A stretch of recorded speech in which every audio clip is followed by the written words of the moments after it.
अब ये मुख्यमंत्री और नरेंद्र मोदी को भी बड़ा गरूर है कि हम इख्तिदार पर रहेंगे आइंदा 20 साल। जो इन बड़ी बड़ी पार्टियों के दल्ले हैं कहेंगे कि भाइयों ये इलेक्शन हमारे जिंदगी मौत का इलेक्शन है, मुसलमानों के वोट की वजह से बीजेपी नहीं जीत रही है। क्या सेकुलरिज्म को बचाना सिर्फ भारत के मुसलमानों की जिम्मेदारी है? क्या सेकुलरिज्म को बचाना हमारे दलित भाइयों की जिम्मेदारी नहीं है? ये सांप हमको ही डसता है, उनको नहीं डसता। हम बर्बाद होकर रह गए।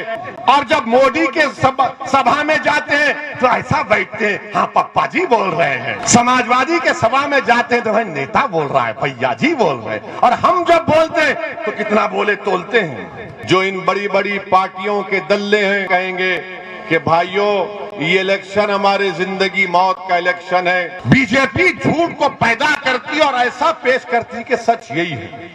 चीन भारत की जमीन पर बैठा हुआ है और इन लोगों को जरा सी भी शर्म नहीं आती कि फोटो डालना था तो कम से कम भारत के किसी अच्छे एयरपोर्ट की डालना था। उठाए तो उठाए, चीन की उठाए।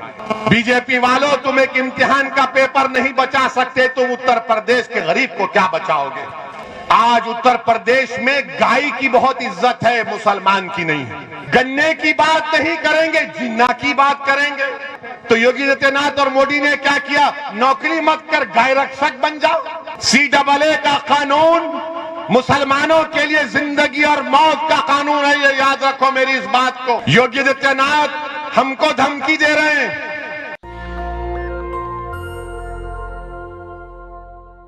मैं उतरौला विधानसभा के उन किसानों से वादा कर रहा हूं जो गन्ने को उगाते हैं और बजाज चीनी मिल से उनको उनकी कीमत नहीं मिलती। आप डॉक्टर अब्दुल मन्नान को कामयाब करिए। 48 घंटे के अंदर ये विधायक उस चीनी मिल के सामने बैठकर उनका इलाज करवा के आपको अपनी कीमत दिलवाएगा। आप डॉक्टर अब्दुल मन्नान को यहां से अपना MLA विधायक बनाइए तो जो पॉलिटेक्निक और ITI कॉलेज की बिल्डिंग का काम बरसों से चल रहा है और अगर यहां से आप डॉक्टर अब्दुल मन्नान को कामयाब नहीं करेंगे तो वो बिल्डिंग का काम सुबह क़यामत तक चलता रहेगा और मुकम्मल नहीं होगा। आप मंदलिस को कामयाब करिए, वो पॉलिटेक्निक और ITI की बिल्डिंग का काम इंशाअल्लाह ताला डॉक्टर अब्दुल मन्नान आपके दुआओं से और आपकी ताईद और ताकत की बिना पर उसको मुकम्मल करवाएंगे। मैं आपसे इस बात का भी वादा कर रहा हूं कि बलरामपुर बल्कि उतरौला से यहां पर कि इस विधानसभा में रेलवे लाइन नहीं है। बीजेपी ने वादा किया था कि उतरौला से बलरामपुर होते हुए बहराइच तक एक रेल की लाइन डाली जाएगी, मगर वो काम नहीं हुआ। मैं आपसे वादा करता हूं कि इंशाअल्लाह ताला पार्लियामेंट के इस सेशन में मैं या इम्तियाज जलील साहब इस बात को पार्लियामेंट में उठाएंगे कि उतरौला से एक रेलवे की लाइन का काम शुरू किया जाए। गैजनवाह में यहां से रेलवे स्टेशन 28 किलोमीटर दूर है और नहीं मालूम 5 साल में बीजेपी ने क्या किया। 6.5 साल में मोदी ने एक रेल की लाइन उतरौला से बहराइच तक नहीं डलवाई, मगर दिखाते हैं, वादा करते हैं, बड़े बड़ी हथेली में जन्नत दिखाते हैं। मेरे अजीज दोस्तों और बुजुर्गों, मैं आपसे वादा कर रहा हूं कि उतरौला में यहां पर अस्पताल की सख्त जरूरत है। अगर आप डॉक्टर अब्दुल मन्नान साहब को अपने वोट से कामयाब करेंगे तो इंशाअल्लाह ताला जो आपको अपने बीमार पेशेंट को, अपने बीमार रिश्तेदारों को गोंडा या लखनऊ ले जाना पड़ता, अगर आप एक अच्छे और सच्चे विधायक को कामयाब करेंगे तो मुझे यकीन है कि डॉक्टर अब्दुल मन्नान पूरी मेहनत और जुस्तजू करके उतरौला में भी एक आलीशान गवर्नमेंट का अस्पताल यहां पर तामीर करवाएंगे। क्योंकि डॉक्टर साहब खुद एक डॉक्टर हैं और वो खुद इस बात से बखूबी वाकिफ है कि कैसे यहाँ पर खास तौर से गरीब आवाम को कितनी तकलीफ पहुंचती है जब उनके कोई अजीज व क़ारिब या फिर उनके भाई या बहन या उनके वालिद या वालदा बीमार होते हैं। मेरे अजीज दोस्तों और बुजुर्गों, मैं आपसे वादा कर रहा हूं कि डॉक्टर अब्दुल मन्नान साहब को आने वाले असेंबली के इलेक्शन में आप कामयाब करिए। जब यहां पर सैलाब का इतना बड़ा मसला आता है, पानी आ जाता है, कोई आवाज उठाने वाला नहीं है।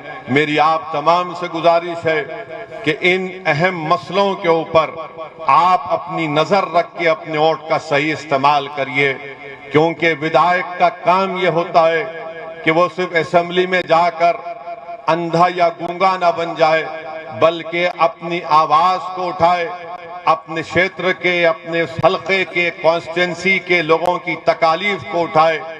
आपने बीजेपी को वोट तो दे दिया, 300 उनके एमएलए विधायक बनाए, रुकने असेंबली को मुंतखब किया, मगर वो सरकार जो उतरौला में यहां पर सबसे कम पढ़े लिखे लोग रहते हैं, लिटरेसी रेट ये एजुकेशनली बैकवर्ड जिला है और यहां पर मुसलमान सबसे कम पढ़े लिखे हैं। आप बताइए, क्या आप अपना वोट का सही इस्तेमाल करेंगे या फिर आप उस झूठे और उन तमाम बकवास बातों में आकर हमको हमेशा खास तौर से मुसलमानों को ये कहा जाता है कि आप अपने वोट का सही इस्तेमाल करो। अब जब असेंबली का इलेक्शन करीब आ रहा है तो ये जो हमारे मुसलमानों के दरमियान में जो इन बड़ी बड़ी पार्टियों के दल्ले हैं, वो आपके दरमियान में आकर मुसलमानों से शैतान जिस तरह एक इंसान के कान में खुसखुस करता है, उस तरह आकर कहेंगे कि भाइयों, ये इलेक्शन हमारे जिंदगी मौत का इलेक्शन है, अपने वोट का इस्तेमाल ओवैसी के हक में मत करो, वरना वोट का इस्तेमाल अगर ओवैसी की पार्टी के हक में करोगे तो वोट डिवाइड हो जाएगा। मैं उन तमाम लोगों से कह रहा हूं, तुम इब्लीस की तरह कानों में जाकर ये मत पढ़ो, बल्कि आओ और हमसे बात करके बताओ हमको, हम तुमको दलील देंगे, दलाइल की बुनियाद पर हम इनको बता देंगे कि मुसलमानों के वोट की वजह से बीजेपी नहीं जीत रही है। बीजेपी अगर मुल्क में 2 मरतबा नरेंद्र मोदी भारत के प्रधानमंत्री बने हैं और उत्तर प्रदेश में अगर बीजेपी की सरकार बनी है और अगर उत्तर प्रदेश में 2014 में समाजवादी, बीएसपी, कांग्रेस नाकाम हुई और बीजेपी के 70 के करीब 2014 में उनके एमपी कामयाब हुए और 17 में समाजवादी और कांग्रेस ने मिलकर इलेक्शन लड़ा, तब भी 300 असेंबली सीट पर बीजेपी कामयाब हो गई। 19 का इलेक्शन आया पार्लियामेंट का 2019 का, तो समाजवादी और बीएसपी मिलकर लड़े, तब भी सिर्फ 15 लोकसभा की सीट पर कामयाबी हासिल करे। बाकी पार्लियामेंट की सांसद की सीटों पर बीजेपी कामयाब हो गई। मैं आपको बड़ी ईमानदारी से कह रहा हूं और पूरी जिम्मेदारी के साथ आपसे कह रहा हूं कि 2014 में भी भारत के मुसलमानों में सिर्फ 8% मुसलमानों ने बीजेपी को वोट दिया था और 2014 में नरेंद्र मोदी को 34% हमारे हिंदू भाइयों ने वोट दिया था और जब 2017 के असेंबली के उत्तर प्रदेश के इंतखाबात आए तो 40% हमारे हिंदू भाइयों ने बीजेपी को वोट दिया। जब 2019 के पार्लियामेंट के इलेक्शन आए तो उत्तर प्रदेश में 75% हमारे हिंदू भाइयों ने बीजेपी को वोट दिया।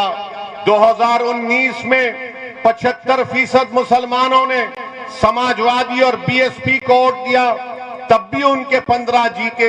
मैं उतरौला के उन तमाम जिम्मेदारों से अर्ज कर रहा हूं, खास तौर से जहां पर जो सेकुलर जहन रखने वाले हमारे हिंदू भाई और बहन हैं, हमारे दलित और ओबीसी भाई और बहन हैं, हमारे मुसलमान हैं, मैं उनसे कह रहा हूं कि ये आदाद शुमार है, ये रिकॉर्ड मैं आपके सामने रख रहा हूं, फैसला आपको करना है।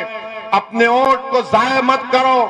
याद रखो, अगर आप उतरौला से डॉक्टर अब्दुल मन्नान को कामयाब करेंगे तो यकीनन बातिल तूफानों में आप एक चिराग को रोशन करने के बराबर होगा। ये फिरका परस्ती के सैलाब में डॉक्टर अब्दुल मन्नान की कामयाबी एक उम्मीद की किरण नजर आएगी, न सिर्फ उतरौला की आवाम और जनता के लिए, बल्कि वो सेकुलर जहन रखने वाले उन तमाम भारत के लोगों को जिनके दिलों में आज भी गांधी अंबेडकर की मोहब्बत बरकरार है। हाँ, अगर वो लोग कामयाब होंगे तो याद रखो ये कामयाबी सेकुलरिज्म की नहीं होगी।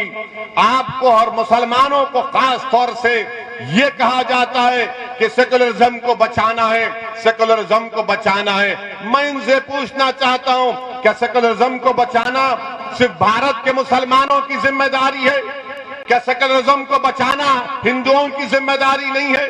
क्या सेकुलरिज्म को बचाना 9% यादवों की नहीं है? 9% यादव है और 2-2 मर्तबा उनका मुख्यमंत्री बन जाता है। क्या सेकुलरिज्म को बचाना हमारे दलित भाइयों की जिम्मेदारी नहीं है? क्या सेकुलरिज्म को बचाना हमारे ओबीसी भाइयों की जिम्मेदारी नहीं है? क्यों नहीं ये सब लोग मिलकर इनसे कहते हैं कि सेकुलरिज्म को बचाओ, मगर सेकुलरिज्म को बचाना सिर्फ मुसलमानों के गले में जिम्मेदारी डाल दी जाती है। हमारे गले में सांप डाल दिया जाता है और हम इस सांप से बचाने की अपने आप को कोशिश करते हैं। ये सांप हमको ही डसता है, उनको नहीं डसता। हम बर्बाद होकर रह गए। 60 साल भारत के मुसलमानों ने सेकुलरिज्म के नाम पर इन तमाम नाम निहाद सेकुलर पार्टियों को वोट दिया। बताओ क्या हासिल किया आपने? बताओ मुसलमानों, बताओ आपने क्या हासिल किया? आपने समाजवादी को इख्तियार दिया, मुलायम सिंह यादव को मुख्यमंत्री बनाया, आपने वोट दिया, अखिलेश को मुख्यमंत्री बना दिया, आपने बहन मायावती को मुख्यमंत्री बनाया। उससे पहले बरसों आपने लोकदल और कांग्रेस को वोट दिया। अरे बताओ, क्या तुम्हारे पास कोई तरक्की हुई? क्या तुमने कुछ हासिल किया?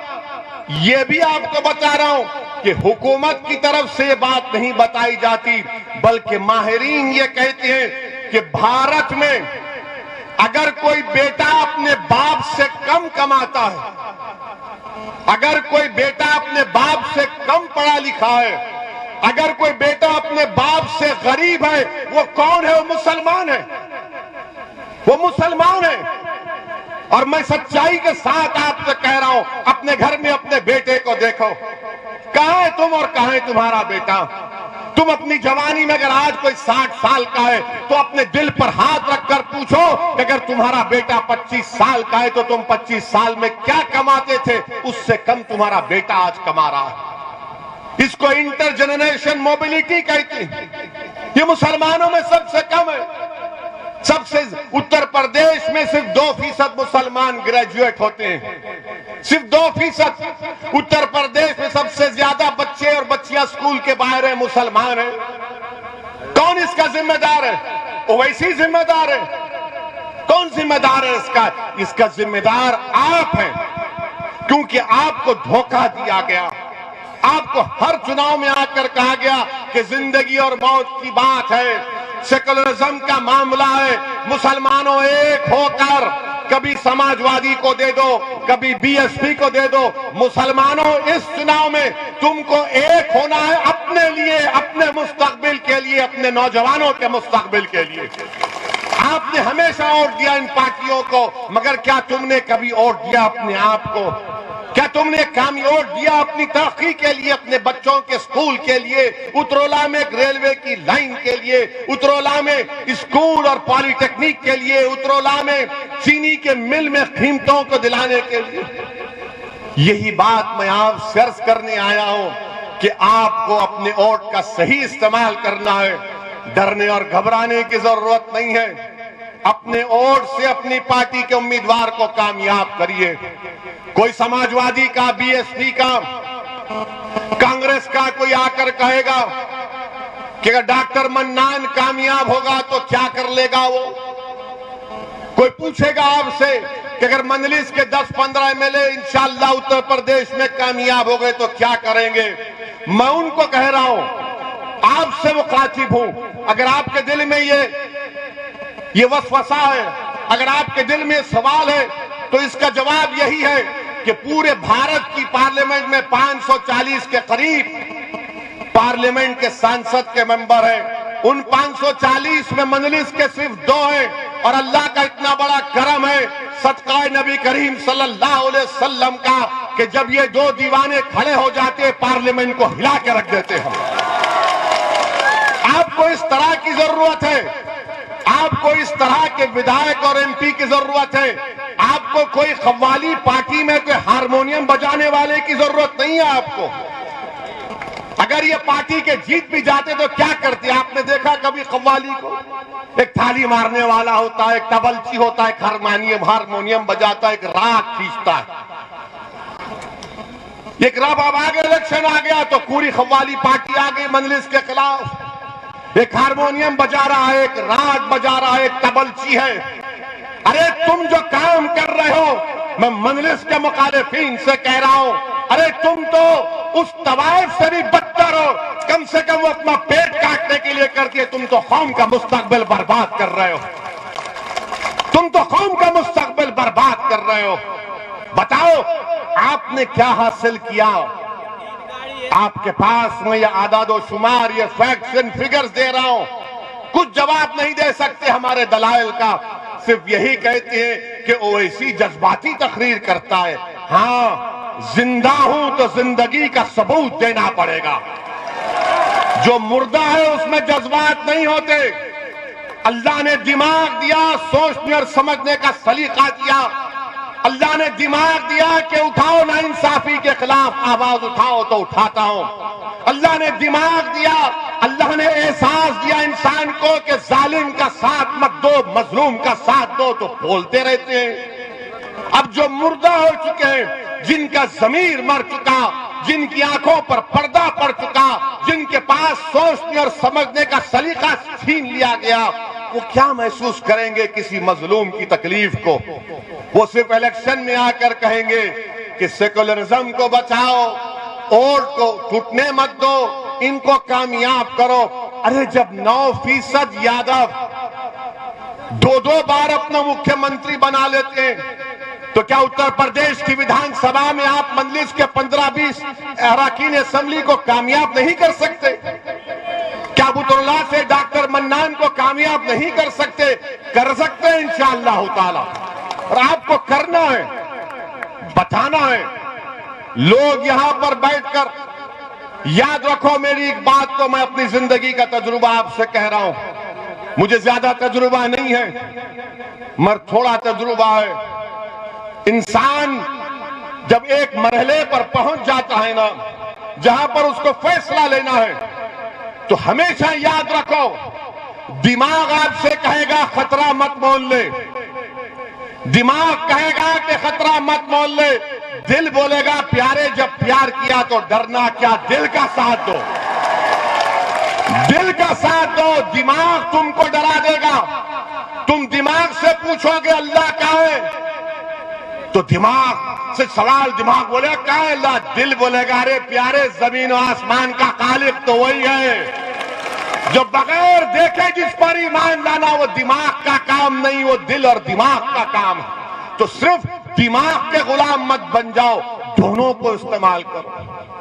और अपने आप से सवाल करो कि अगर मैं डॉक्टर मन्नान को वोट दूंगा तो उत्तरोला का क्या फायदा होगा? मैं डॉक्टर मन्नान को वोट दूंगा तो उत्तरोला के भाईचारगी का मजबूत होगी। अगर मैं डॉक्टर मन्नान को वोट दूंगा तो यहां पर रोडें बनेंगी। अगर मैं डॉक्टर मन्नान को वोट दूंगा यहां पर अस्पताल बनेगा। अगर डॉक्टर मन्नान को वोट दूंगा तो पीने के पानी का मसला हल होगा। अगर मैं डॉक्टर मन्नान को वोट दूंगा तो क्या मेरा विधायक लखनऊ जब जाएगा तो क्या खाली अपनी गाड़ी में टाई टाई लगाकर खामोश हो जाएगा, या फिर असेंबली में जाकर लखनऊ की विधानसभा में आपकी आवाज बनेगा, लखनऊ की हुकूमत के सामने आपके मसाइल को बयान करेगा? ये फैसला आपसे लेने की मैं गुजारिश कर रहा हूं। इन बात पर आप गौर करो। डरने और घबराने की कोई जरूरत नहीं है। याद रखो मेरे अजीज दोस्तों और बुजुर्गों, फिरौन को भी बड़ा गुरूर था, फिरौन को बड़ा गुरूर था कि मेरा इख्तिदार खत्म नहीं होगा। अब ये मुख्यमंत्री और नरेंद्र मोदी को भी बड़ा गुरूर है कि हम इख्तिदार पर रहेंगे आइंदा 20 साल। इंदिरा गांधी को भी यही ख्याल था कि मुझे कोई नहीं हरा सकता, मगर सियासी तारीख गवाह है कि जिस किसी ने यह समझ लिया कि इख्तिदार पर हमेशा रहेंगे, कुदरत ने उनको इख्तिदार से बेदखल किया। इंशाअल्लाह ताला वो दिन दूर नहीं है जब उत्तर प्रदेश में योगी और बीजेपी की सरकार नहीं बनेगी इंशाअल्लाह ताला। मगर मेरे अजीज दोस्तों और बुजुर्गों, मेरे गयूर नौजवानों, आपको अपने उतरौला से अपने एक बेहतरीन विधायक को कामयाब करके लखनऊ को भिजाना है। उतरौला की तरक्की के लिए आपको यहां पर उनको कामयाब और कामरान करना है। अब कोई ये हमारे मीडिया के लोग ये पूछेंगे कि ओवैसी साहब, आपने बहुत बोल दिया, बीजेपी को ज्यादा नहीं बोलते आप। यानी हमारी तकरीर के अल्फाज और जुमलों को ये सेकुलर, कम्युनल, लिबरल ये लोग इसको तोलते हैं। कितना बोले? 40% बाबा को बोले तो क्या 50% अखिलेश को क्यों बोल दिए? ये तोलते हैं। और जब मोदी के सभा में जाते हैं तो ऐसा बैठते हैं, हाँ पप्पा जी बोल रहे हैं। समाजवादी के सभा में जाते हैं तो भाई नेता बोल रहा है, भैया जी बोल रहे हैं। और हम जब बोलते हैं तो कितना बोले तोलते हैं। हम क्या कोई टमाटर बेच रहे हैं? यहां पर हम आवाम के मसाइल को बयान कर रहे हैं, उतरौला की जनता की तकलीफ को बयान कर रहे हैं। हम तो मुस्तकबिल में आपके मसाइल का हल, उसका तरीका आपको बता रहे हैं। हम तो आपसे एक पैगाम दे रहे हैं कि कैसे आपको उत्तर प्रदेश में अपनी सियासी लीडरशिप को बनाना है। जब 9% यादव अपनी लीडरशिप को बना दिए, मुलायम सिंह यादव और उनके बेटे को अपना नेता बना दिया। दलित में हमारे जाटव भाई और बहनों ने बहन मायावती को अपना नेता बना दिया। कुर्मियों ने अपनी लीडरशिप वो अनुप्रिया पाटिल को बना दिया। आगरा के बाघेलों ने अपना नेता बाघेल साहब को बना दिया। ठाकुरों ने बाबा को अपना लिया। सबने अब ब्राह्मणों की एक पॉलिसी है। आप बताइए, अगर इसमें अगर कहीं पर कोई नजर नहीं आता तो मुसलमान है। बताओ आपका नेता कौन है?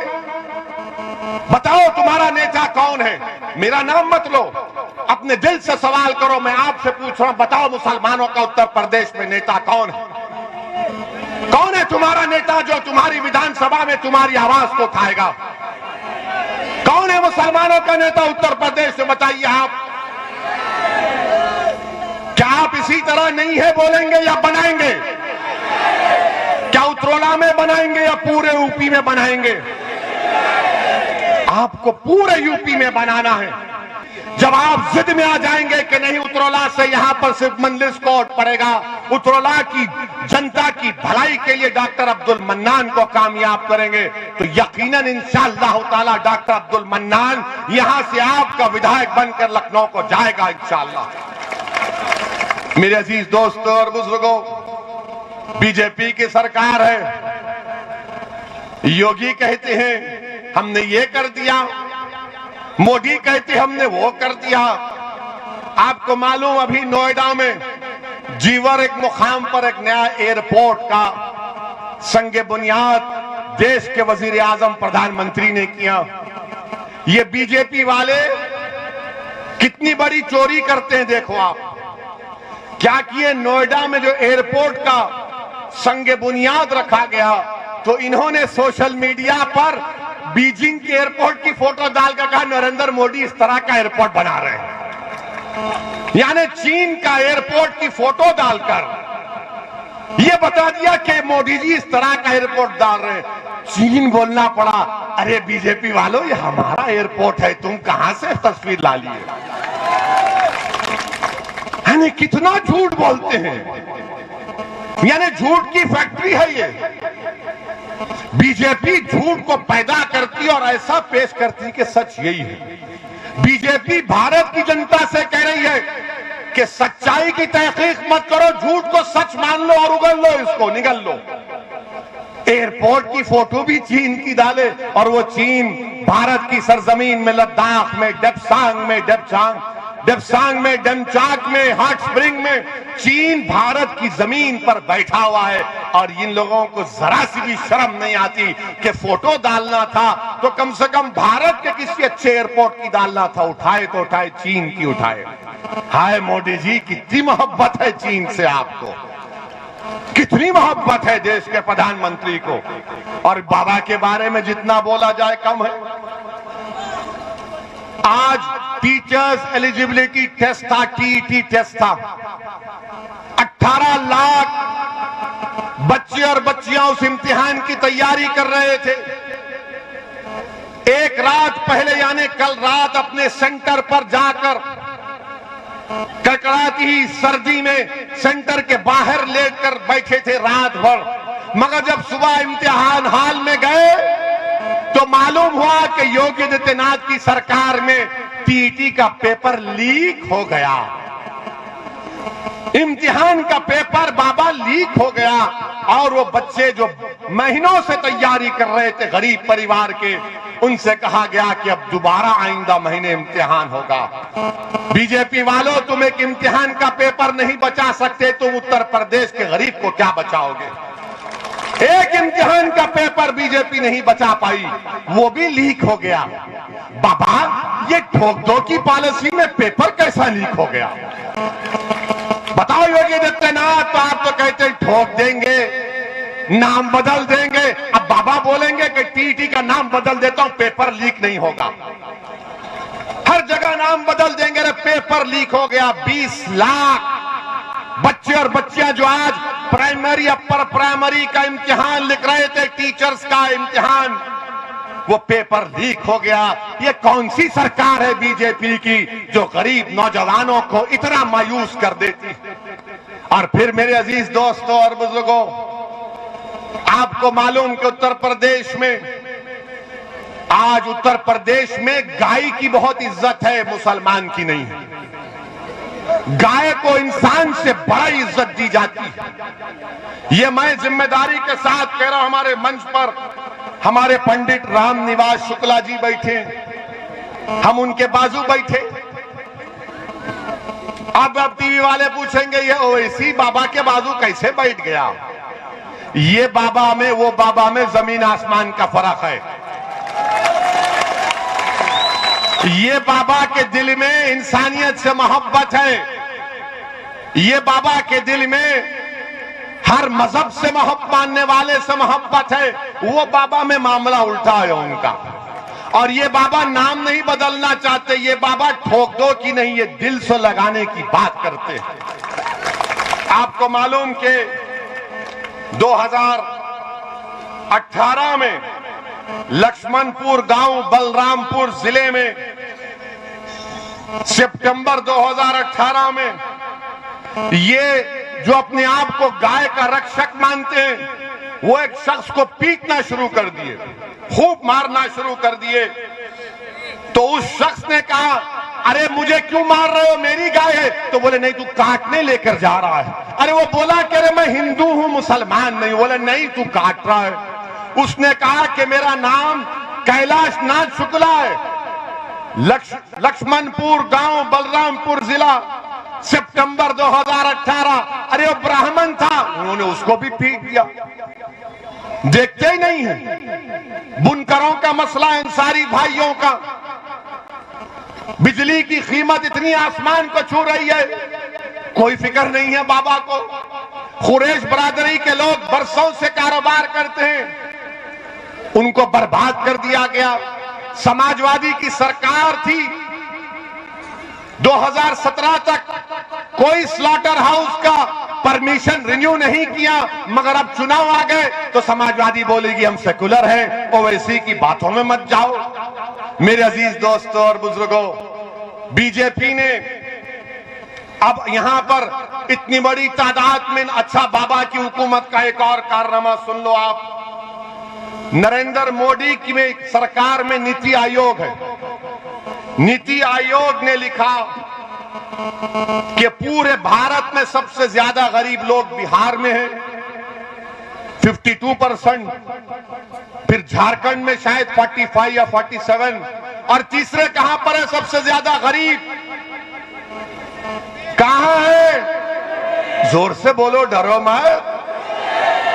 दिल्ली की मोदी की नीति आयोग की रिपोर्ट कह रही है कि योगी आदित्यनाथ की सरकार है, बीजेपी की सरकार है, मोदी प्रधानमंत्री, योगी मुख्यमंत्री, और भारत में तीसरे सबसे ज्यादा गरीब लोग किसी प्रदेश में रहते हो तो उत्तर प्रदेश में रहते हैं। मुबारक हो योगी, क्या सरकार है, डबल इंजन की सरकार है ये। इतना डबल इंजन है कि गरीबी बढ़ती गई, पेट्रोल की कीमत, डीजल की कीमत आसमानों को छू रही है। गन्ने की बात नहीं करेंगे, जिन्ना की बात करेंगे। गन्ने की कीमत की बात नहीं करेंगे, जिन्ना की बात करेंगे। अरे जिन्ना से हमको कोई वास्ता ही नहीं है। उस जिन को तो हमने बंद करके 75 साल पहले फेंक दिया कि जा पाकिस्तान, ये भारत मेरा है। मगर योगी और बीजेपी आरएसएस को जिन्ना जिन्ना की फिक्र, हमको गन्ने गन्ने की कीमत की फिक्र। मेरे अजीज दोस्तों और बुजुर्गों, और फिर उत्तर प्रदेश में ये आपको बड़ी तकलीफ होगी बीजेपी के लोगों को। यहां पर 25 और 29 साल के नौजवान कितने हैं? हाथ तो उठाओ, डरो मत। अच्छा, आप मेरी बात सुनो, हाथ नीचे रख लो। अटेंडेंस में आपका नाम लिखा गया। 25 और 29 साल के दरमियान में 2017 में 15% ऐसे बच्चों को नौकरी की जरूरत थी 2017 में। अब 2021 में वो बढ़ते बढ़ते 23% हो चुके हैं। 25 और 29 साल के बच्चे, 23% को नौकरी की जरूरत है। तो योगी आदित्यनाथ और मोदी ने क्या किया? नौकरी मत कर, गाय रक्षक बन जाओ। नौकरी मत कर, मॉब लिंचिंग में लपेट जाओ। नौकरी मत कर, ये देख के कोई मजहब तो तब्दील नहीं कर रहा है। अरे नौजवानों, क्या तुमको नौकरी नहीं चाहिए? और फिर यहां पर आप ये भी बता दो कि यहां पर 20 और 24 साल के दरमियान में कितने नौजवान हैं? 20 और 24 साल के दरमियान में मैं आपको एक बुरी खबर सुना रहा हूं। मैं आपको एक बुरी खबर सुना रहा हूं। 5 साल पहले 23% 20 और 24 साल के बच्चों को नौकरी की जरूरत थी। वो बढ़ते बढ़ते अब 31% हो गया, 31% हो गया। बताओ मोदी जी, ये कौन सा डबल इंजन है? चलता ही नहीं है। लखनऊ में ही रुक जाता, तुम दिल्ली से बाहर ही नहीं निकलते। मगर मोदी जी हर इतवार को आकर बोलते हैं, मन की बात सुन लो। मन की बात यह है कि भारत के नौजवान के पास नौकरी नहीं है। मन की बात यह है कि सरसों के तेल की कीमत आसमानों को छू रही है। मन की बात यह है मोदी जी कि कीमतों की वजह से भारत का गरीब, चाहे मुसलमान हो, दलित हो, ब्राह्मण हो, ओबीसी हो, सब परेशान है। इसका इलाज बताओ। तो मोदी जी कहेंगे, इसका इलाज मेरे पास नहीं है। इसका इलाज सिर्फ यही है कि मुझे तुम वोट डालते रहो, हम कीमतों में इजाफा करते रहेंगे। मेरे अजीज दोस्तों और बुजुर्गों, ये चुनाव बड़े ही अहम है। मेरी आपसे गुजारिश है कि अपनी सियासी लीडरशिप को बनाइए। डरने और घबराने की जरूरत नहीं है। मैं मजलिस के इत्तेहादुल मुस्लिमीन के जिम्मेदारान यहां पर आए हैं और इंशाअल्लाह ताला सुबह क़यामत तक आते रहेंगे। मैं सिर्फ एक इलेक्शन या 2 इलेक्शन लड़ने के लिए नहीं आया हूं। मैं आया हूं तो हर अल्लाह जब तक जिंदा रखेगा मैं आता रहूंगा। मेरी जमात को आप अपने दुआओं से मजबूत करते रहेंगे। मुझे आपके खून की जरूरत नहीं है, मुझे आपकी दुआओं की जरूरत है। मुझे तुम्हारे खून की जरूरत नहीं है, मुझे तुम्हारे दुआओं की जरूरत है। मुझे तुम्हारी दुआओं की जरूरत है। मैं यहां पर अपनी मकबूलियत, अपनी अना के लिए नहीं आया हूं, न कभी आऊंगा। मैं यहां पर मुसलमानों के लीडरशिप को बनाने आया हूं, जैसे दीगर समाज ने अपनी लीडरशिप बनाई। उत्तर प्रदेश में मुसलमानों को अपनी लीडरशिप बनाना पड़ेगा। मैं यहां पर इसलिए आया हूं कि भारत में मुसलमानों के लिए एक और अहम मसला है CAA का। CAA का कानून मुसलमानों के लिए जिंदगी और मौत का कानून है, ये याद रखो मेरी इस बात को। योगी आदित्यनाथ हमको धमकी दे रहे हैं कि एक शख्स आ रहा है और माहौल को बिगाड़ रहा है। योगी आदित्यनाथ, उत्तर प्रदेश में कितना अच्छा माहौल हमने देख लिया। आज टीटी का इम्तिहान में पेपर लीक हो गया, मगर मैं भारत के मुसलमानों से और उत्तर प्रदेश के मुसलमानों से, उत्तर प्रदेश के सेकुलर जहन रखने वाले हिंदू भाइयों से कह रहा हूं कि CAA कानून के खिलाफ हमको आवाज उठाना है। इस कानून को नरेंद्र मोदी की सरकार को वापस लेना है। जैसा किसानों के एहतजाज पर मोदी ने उन किसान कानून को वापस लिया, ये कानून भी भारत के संविधान के खिलाफ है। ये मजहब की बुनियाद पर बनाया गया। मगर जब मैं इस बात का मुतालबा करता हूं, पूरी पार्लियामेंट में एक तरफ असदुद्दीन ओवैसी भारत के मुसलमानों की आवाज बनकर उनका नुमाइंदा बनने की कोशिश करते हुए, मैं और इम्तियाज जलील ने इस कानून को बीजेपी के 300 एमपियों के सामने कहा कि जिस तरह गांधी ने उस वक्त के अफ्रीका में सफेद फार्म हुकूमत के गलत कानून को फाड़ दिया था, ओवैसी भी इस कानून को फाड़ता है, इस कानून को रिजेक्ट करते हैं। कहां थी समाजवादी, कहां थी कांग्रेस? जब हमारा कानून हमारे खिलाफ बनता है तो खाली जुमले बोलकर बैठ जाते हैं। हम नरेंद्र मोदी सरकार से इस बात का मुतालबा करते हैं कि जिस तरह किसानों के कानून को वापस लिया गया, CAA, NRC, NPR को भी बंद होना चाहिए। अगर याद रखो मेरी इस बात को, अगर CAA, NPR, NRC होगा तो जिस तरह आसाम में 1.5 लाख मुसलमानों को अपनी शहरियत साबित करने के लिए कोर्ट को फॉरेनर्स ट्रिब्यूनल को जाना पड़ेगा, कहीं ऐसा ना हो जाए। इसलिए मैं आपसे अपील कर रहा हूं कि इस बात पर भी गौर करिए, मुत्तहिद रहिए, अपने वोट का इस्तेमाल करिए और उत्तरला के आने वाले इंतखाबात में मंजलिस की उम्मीद याद करिए। अस्सलाम वालेकुम व रहमतुल्लाहि व बरकातहू। नेशनल दस्तक की आपसे गुजारिश है कि अगर इसको बचाना चाहते हैं तो नेशनल दस्तक को सब्सक्राइब करने के लिए रेड कलर के सब्सक्राइब बटन को दबाएं, फिर बेल आइकन की घंटी दबाएं। नेशनल दस्तक को बचाने के लिए बहुत जरूरी है कि हर खबर को शेयर करें, लाइक करें, कमेंट जरूर करें।